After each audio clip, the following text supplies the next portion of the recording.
गलती से निगेटिव लिख दिया, गलती से निगेटिव लिख दिया, गलती से निगेटिव लिख दिया। तो आई वॉज प्रिटी शॉक कि यार 2 घंटे पहले मुझे ऐसे बताया था कि वो निगेटिव था और अभी पॉजिटिव है। 5000 times thank you thank you thank you. औंडा गिरने को मराठी में क्या बोलते, हिंदी में क्या बोलते हैं, और मैंने नींद में मैंने सुना 1 2 3 4 1 2 3 4। Even in terms of government ने भी थोड़ा कैजुअली लिया, उसीलिए अभी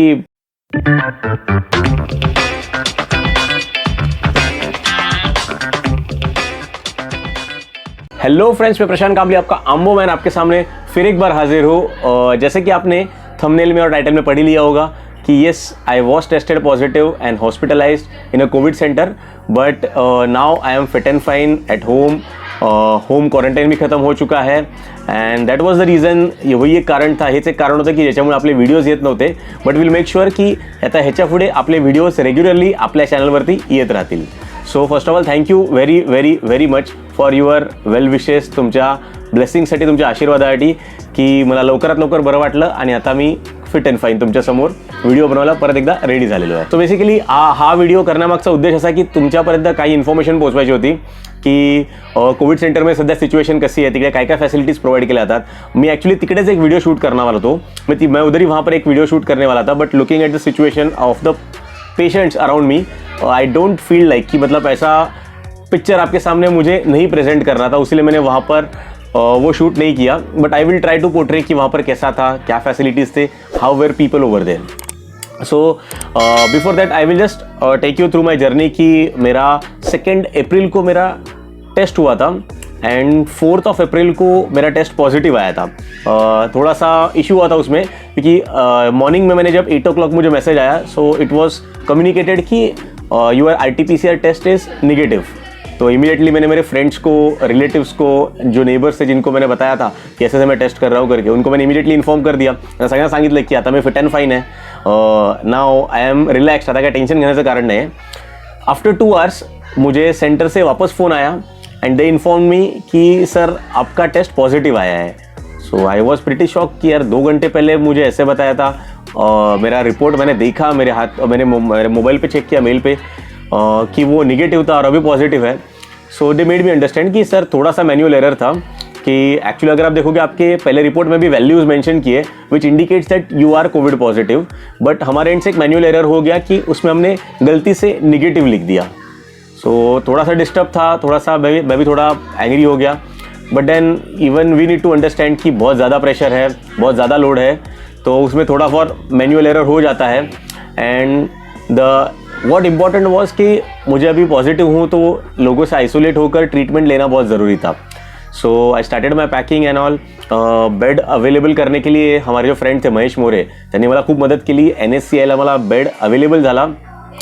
सो बेसिकली ये वीडियो में मैं आपको ये भी बताने वाला हूँ कि अगर भगवान ना करे लेकिन अगर आपको कोविड सेंटर में जाना पड़े तो क्या क्या तैयारी आपके एंड से होनी चाहिए जिसकी वजह से आप लास्ट मिनट में बहुत डिस्टर्बेंस या फिर फंबल नहीं फेस कर पाओगे.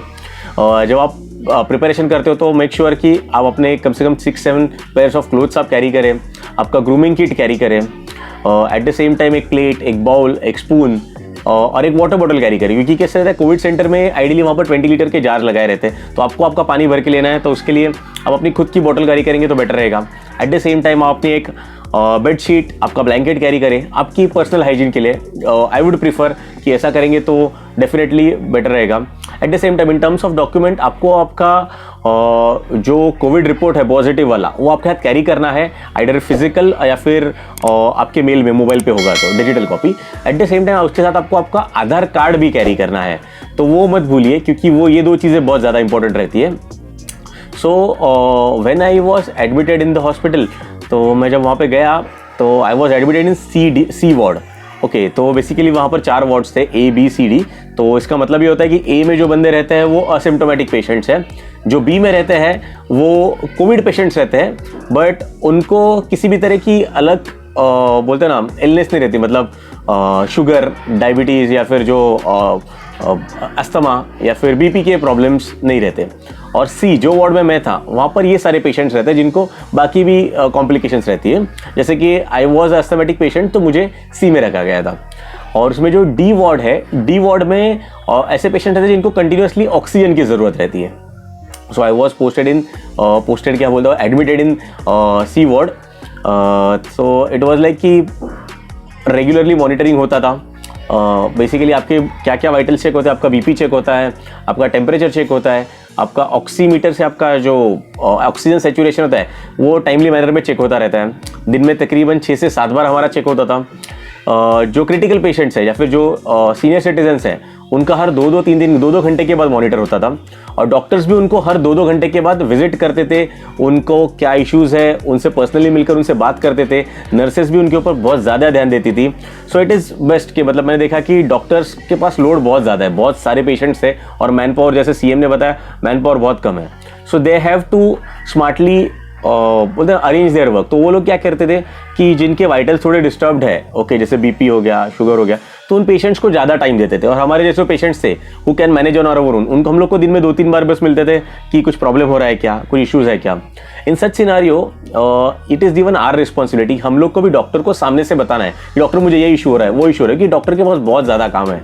Okay, so it is our responsibility कि जल्दी से हम हमारे इश्यूज़ बताएं, मेडिकेशन ले और टाइमली मैनर में फिट एंड फाइन होकर घर पर निकल जाए। तो सिचुएशन बहुत वरीसम है वहाँ पर, इसलिए मैं वहाँ पर अंदर शूट नहीं किया। But then facilities are up to the mark. अगर आप खाना देखोगे, गर्मा गर्म खाना मिलता है दोनों टाइम पे, अच्छा ब्रेकफास्ट मिलता है, शाम को बिस्किट्स और चाय आपको मिलती है। खाने का इशू थोड़ा था कि मुझे आइडियली टेस्ट नहीं था पहले से, ओके, ड्यू टू कोविड, तो मुझे वहाँ का खाना जा नहीं रहा था। लेकिन बहुत सारे लोग थे जो 2-2 प्लेट भी वहाँ पर खा रहे थे, क्योंकि कैसे मल्टीविटामिन्स वगैरह दवाई चालू रहते हैं तो भूख भी ज़्यादा लगती है। तो कभी मैं घर से खाना मंगाता था, घर पे खाना बनाकर अमय मेरा फ्रेंड मुझे डिलीवर करता था, राहुल आता था फ्रूट्स वगैरह लेकर, तो एक अच्छा सपोर्ट मिल रहा था। तो वहाँ पर आपको मैं खाने के लिए 2-3 अरेंजमेंट बता के रखता हूँ। आप अपने घर से भी वहाँ पर टिफिन आ सकता है, बस आपके पैकेट के ऊपर आपका वार्ड नंबर और आपका बेड नंबर मेंशन होना चाहिए। वहाँ पर आपको ड्रॉप काउंटर रहता है, वहाँ से वो पेशेंट वाले काउंटर पे आ जाता है, वहाँ से लोगों को डिस्ट्रीब्यूट हो जाता है, या फिर आप भी जाकर आपका बेड नंबर बताकर कलेक्ट कर सकते हैं। एट द सेम टाइम अगर घर से भी पॉसिबल नहीं है तो आप जोमेटो और स्विगी से भी ऑर्डर कर सकते हो, but make sure you cannot make cash payment. तुम्ही कॅश पेमेंट करू शकत नाही, तुम्हाला ऑनलाईन पेमेंटच करायचं आहे. कारण का कसं आहे, पैसे बाहेर जाणार तर काही ट्रान्समिशन म्हणजे कंटेनमेंट वगैरे होऊ शकते लोकांना आपल्यामुळे, तर ते इश्यूज होऊ दे नये म्हणून मग तुम्ही कॅश पेमेंट करू शकत नाही. इवन जे घरचे डब्बे जे तुम्हाला येतात ते यूज एंड थ्रो वाले डब्बे पाहिजे. Those tiffins cannot be again send back. एक बार जो अंदर आया वो पूरा डिस्ट्रॉय होगा, वो बाहर वापस नहीं आ सकता जो आपके टिफिन्स वगैरह है वो. तो जोमेटो स्विगी से आप ऑर्डर कर सकते हो. जोमेटो स्विगी में एड्रेस में आपको कोविड सेंटर और आपका बेड नंबर और वार्ड नंबर वहाँ पर डालना है, आपको गर्मा गर्म खाना वहाँ से मिल जाएगा. तो ऐसे में रोज कुछ ना कुछ अलग अलग ट्राई कर रहा था खाना वगैरह, ताकि जो मेडिसिन ले रहा हो उसका असर हो, मेरा पेट भरा रहे. Okay, so over and above it was a good experience वहाँ पर. अगर आप देखोगे टॉकिंग अबाउट स्टाफ तो मैं बोलूँ 3000, 4000, 5000 टाइम्स थैंक यू इतना वो लोग केयर कर रहे थे. जैसे मैंने बोला, मेरे वार्ड में बहुत सारे डायबिटिक पेशेंट्स वगैरह थे, और आपको तो पता है डायबिटिक पेशेंट्स को time and then again washroom वगैरह जाना पड़ता है, एंड दवाई लेकर या फिर इलनेस की वजह से उन लोगों में बहुत वीकनेस आ गया था बहुत सारे पेशेंट्स में, तो उनको व्हील चेयर से टॉयलेट के लिए, वॉशरूम के लिए लेके जाना पड़ता था. तो वो आपको 10 बार 12 बार कितनी बार भी बुलाए, वो ज़रा भी परेशान नहीं होते थे, ज़रा भी इरीटेट नहीं होते थे. Okay, they use to make sure वो हमले आपको, हाँ आंटी 2 मिनट में आया, अगर इफ़ इज़ बिजी, और अगर बिजी नहीं है तो बंदा या फिर जो आया बाय है वो वहाँ पर आकर वो पेशेंट को वॉशरूम के लिए लेके जाते थे, ड्रॉप करते थे. ज़रा भी उनके बोले ना माथे पे शिकंज वगैरह आपको कभी नहीं दिखेगी. At the same time sisters वगैरह भी, जितनी बार आप उनको दवाई के बारे में पूछोगे, कुछ इलनेस बताओगे, they will comfortably take care of you. आपको ज़रा भी ऐसा महसूस नहीं करेंगे कि you are in a government covid centre. Initial stage पे तो जब मैं एडमिट हुआ मुझे खाने में बहुत दिक्कत हो रही थी, क्योंकि मेरे थ्रोट में बहुत ज़्यादा स्वेलिंग थी कोविड की वजह से, और बोलते ना मतलब even I was not able to, मतलब मैं औंडा भी नहीं गिर पा रहा था. अभी औंडा गिरने को मराठी में क्या बोलते, हिंदी में क्या बोलते हैं आई कांट, बट लेकिन यहाँ पर जो हम लोग सलाइवा से अंदर लेते ना, वो भी मुझे नहीं जम रहा था, तो उसकी वजह से खाने में बहुत दिक्कत आ रही थी. बट थोड़ा ज़बरदस्ती खा रहा था क्योंकि मेडिसिन लेने थे उसीलिए. इसके अलावा कोविड सेंटर में एक इंपॉर्टेंट बात रहती है, या फिर हमारी पर्सनल हाइजीन के लिए वॉशरूम्स. तो वॉशरूम्स में very clean, but it is also up to us कि हम लोग उसे कैसे यूज़ करते हैं. अगर एक बंदा हर एक बंदे के बाद टॉयलेट यूज़ करने के बाद क्लीन करने के लिए जा नहीं सकता, ठीक है. So it is our responsibility, हम लोगों को कैसे मेंटेन करते हैं. अगर गवर्नमेंट इतना अच्छा फैसिलिटी दे रहा है, so it is our responsibility to keep it clean, neat and tidy. In terms of cost, जैसे कि मैंने मेरे डैड के वीडियो में भी बताया था, मैं आपको आई बटन में दिखा देता हूँ कि मेरे डैड का जो कोविड के बारे में वीडियो था, डैड सितंबर में जब एडमिट हुए थे. So the video was fought कोविड-19 एट 69 पापा रिटर्न्स. सो उन्होंने उसमें बहुत डिटेल में बताया, मैं आपको डिटेल में नहीं बताऊंगा, अगर आपको देखना है तो वो ये वीडियो देख सकते हैं, आपको और जानकारी मिल जाएगी। बट देन जब आप वहाँ पर एडमिट होते हो तो इन टर्म्स ऑफ कॉस्ट आपको एक सिंगल रुपी भी स्पेंड नहीं करना पड़ता। ओके, वहाँ पर आप एडमिट होने के बाद आपका ब्लड टेस्ट वहाँ पर फ्री ऑफ कॉस्ट होता है, आपके एक्सरेज होते हैं, आपका ECG होता है, everything is completely free of cost. थोड़ा सा सिचुएशन अंदर डिस्टर्बिंग था क्योंकि बहुत सारे सीनियर सिटीजन्स वगैरह थे, बट लेकिन वहाँ पर कोविड सेंटर में बहुत सारी एंगेजमेंट एक्टिविटीज़ हो रही थी। जैसे मैं 1-2 बार सो रहा था और मैंने नींद में मैंने सुना 1 2 3 4 1 2 3 4, मैंने उठ के देखा तो एक ट्रेनर एक फिजिकल एक्टिविटी लोगों से करवा रहा था। सो मैं भी फ्रेश होकर रेडी होकर खड़ा हो गया, तब तक को एक्सरसाइज खत्म हो चुकी थी। So next day again the same thing happened कि मैं सोया हुआ था और जब उठ के देखा तो वो खत्म हो गया। उसके अलावा मेडिटेशन के एक्टिविटीज़ होते थे। बट देन क्या, मुझे थोड़ा सा बोर हो रहा था वहाँ पर क्योंकि मेरे एज ग्रुप का कोई ज़्यादा था नहीं, तो बात करने के लिए कुछ नहीं, मोबाइल पे आप कितना टाइम स्पेंड करोगे, बहुत ज़्यादा बोर हो रहा था। तो थोड़ा टाइम पास के लिए मैंने थोड़ा ट्रैक करना शुरू किया कि आई वॉज जस्ट थिंकिंग कि ये जो इलनेस है ना बहुत इलॉजिकल है मेरे हिसाब से, क्योंकि डैड के टाइम पे I was in everything with dad. Okay, जब डैड को कोविड हुआ था उनके टेस्ट के लिए, एडमिशन के लिए, हर एक जगह पे उनके साथ था, तब मुझे इन्फेक्शन नहीं हुआ। बट इस बार अभी मैं कहाँ पर कैसे गया था, कहाँ पर इन्फेक्ट हुआ, आई डोंट नो। सो मैंने मेरे मोबाइल में जाकर गूगल मैप्स में जाकर मैंने एक वीडियो बनाया था, आपने पहले देखा होगा तो, कि how to check where were you last year. Okay, मैं आई बटन में ये वीडियो देता हूँ, उसमें मैंने जाके चेक किया कि मैं इसके पहले एक हफ्ते में कहाँ कहाँ पर विजिट किया था। तो उसमें मुझे पता चला कि एक दिन मैं ऑफिस वर्क के लिए गया था अंधेरी से आते वक्त मैं लोअर परेल में रुका और वहाँ पर मैंने रेस्टोरेंट में खाना खाया था। तो that time I was not carrying sanitizer. तब मुझे दिमाग में आया कि यार मैं सैनिटाइजर फर्स्ट टाइम बाहर यूज़ नहीं कर रहा हूँ और खाना खा रहा हूँ, तो शायद मुझे इसका फटका मिलेगा। सो मेरा थॉट प्रोसेस ऐसा है कि मुझे वहाँ पर इन्फेक्ट हो गया रहेगा, बट गॉड नोज ये इसके बारे में किसी को कुछ पता नहीं अभी तक। इवन मैं आप लोगों को बोलूँ कि ये इसको टेकन फॉर ग्रांटेड नहीं लेना चाहिए। मेरे एंड से थोड़ा बहुत बोलते हैं ना, ढील छूट गई मेरे एंड से, इसलिए मैंने थोड़ा सा कैजुअली लिया। ऐसा ही हो रहा है कि लोगों ने बहुत कैजुअली लिया, उसीलिए नंबर्स बढ़ रहे हैं, लेकिन ये नहीं होना चाहिए। Even in terms of government ने भी थोड़ा कैजुअली लिया, उसीलिए अभी मेडिसिन वगैरह शॉर्टेज वगैरह हो रहा है। अगर उन्होंने भी ये चीज़ें ध्यान में रखी होती या फिर एक बैकवर्ड प्लानिंग किया होता या फिर बैकएंड पे रेडीनेस होता था सेकेंड वेव के लिए, तो अभी ये मेडिसिन का, ऑक्सीजन का शॉर्टेज नहीं होता था। तो ये दोनों एंड से हुआ है, but it is our responsibility, क्योंकि ये हमारी सोसाइटी है, हमारी सिटी है, हमारे लोग हैं, तो वी शुड मेक श्योर कि अननेसेसरीली हम लोग को बाहर नहीं निकलना चाहिए, जिसकी वजह से नंबर्स नहीं बढ़ेंगे और जो लोग मेहनत कर रहे हैं, जो कोविड वॉरियर्स है, उनके ऊपर भी प्रेशर नहीं बढ़ेगा। एट द सेम टाइम्स हमारे जो दोस्त यार लोग हैं जिनके बिजनेसेस है या फिर जिनके दुकान शॉप्स वगैरह है, वो भी प्रॉपरली अपने शॉप्स ऑपरेट कर पाएंगे। At the end of the day सबके ब्रेड बटर का सवाल है। हम लोग अननेसेसरीली घूमेंगे, तो ऐसे मैं घूम रहा हूँ, 10 लोग और घूम रहे हैं, 100 लोग, 1000 लोग घूम रहे हैं, तो मार्केट में गर्दी बढ़ रही है, तो अननेसेसरी लॉकडाउन लगाना पड़ रहा है। तो ट्राई कीजिए कि अगर ज़रूरत है तो ही बाहर निकलिए, जिससे कि हम हमारी सेफ्टी भी मेंटेन कर सकते हैं, हमारी फैमिली की भी सेफ्टी मेंटेन कर सकते हैं। जैसा रहता है कि कोविड सेंटर में जब आप एडमिट रहते हो ना, तो आप एडमिट नहीं रहते, आपको पूरा फैमिली है ना उसमें इन्वॉल्व रहता है, वही टेंशन में दिमाग कि वहाँ पर क्या चल रहा होगा, कैसा रहेगा बंदा, क्या कर रहा होगा।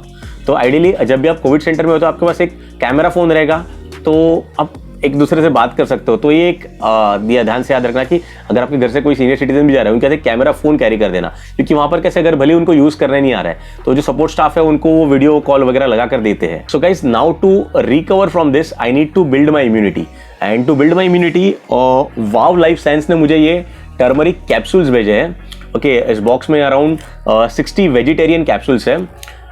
This will help me to strengthen my immunity, improve my bones and joints का health. It will also help me in liver detoxification and to better my skin health. Okay, ये हर एक कैप्सूल में 200 मिलीग्राम के turmeric concentrate होता है and it is completely gluten free.